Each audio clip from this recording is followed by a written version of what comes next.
Hi everyone, this is Sassy Saving Mimi from Mimi's Abundant Life. I hope everyone's having a great day. This is the second video I'm putting up today because the first one, I needed breadcrumbs for my recipe and I didn't have any, so I wanted to show you folks how I make them because I don't buy breadcrumbs ever.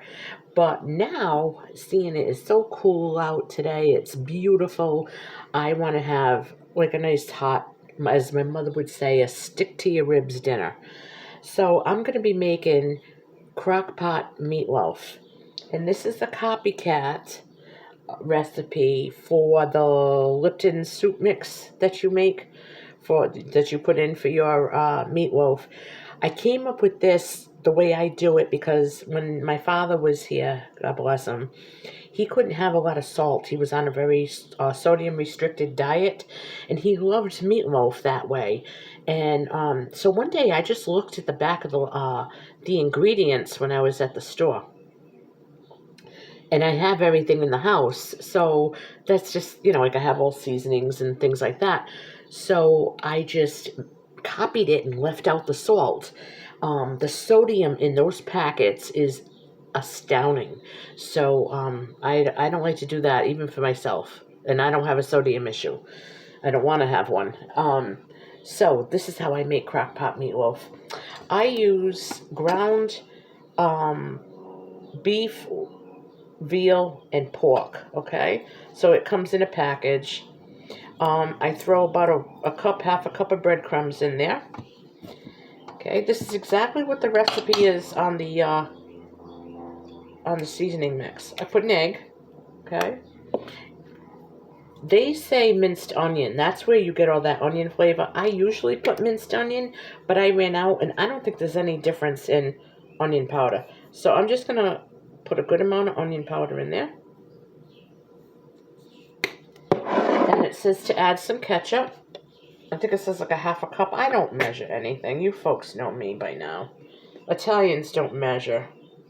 I put a little bit of ketchup. I'd say it's about a quarter of a cup. I love this product, Gravy Master. My mother's been using this for years. So I just put a little bit of Gravy Master in there. And I mix it all up. And I'm going to form it into a loaf. And I'm going to put it in my crock pot, which is preheated. A lot of people forget. Preheat your crock pot. While you're prepping, your whatever it is you're making to go in there, let it heat up. Another tip, don't forget to spray it with non-stick cook spray. It just makes cleaning up a little easier. And I'm not one for the liners. I don't know. I just don't think plastic near food in heat is a good idea. That's just me. I'm sure that they'll say it's completely safe. But anyway, folks, this is how I make my meatloaf. So now I am going to form it. Take my cover off. I'm going to mix it up with my hands. And usually when I make this, I don't like potatoes done in the crock pot unless they're mashed.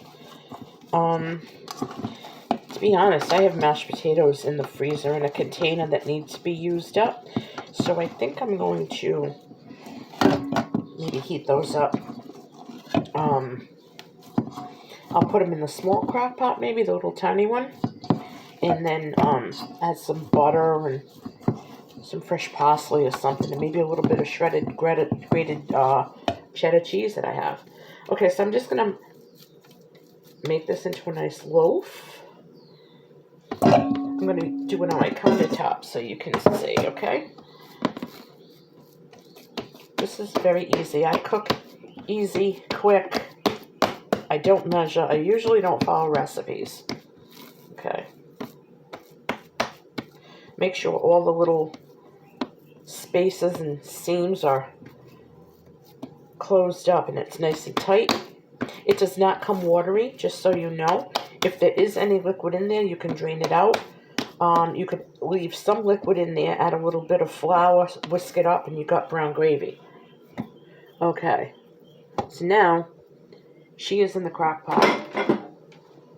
I'm going to take my phone and let you see. Can you see? How does that look? I'm going to get a fork and I'm going to score it a little bit. I don't know if this does anything. Look at the way I'm doing this. One-handed. But it sure looks nice. I heated it up on high. I am going to put the cover on. And this will cook in about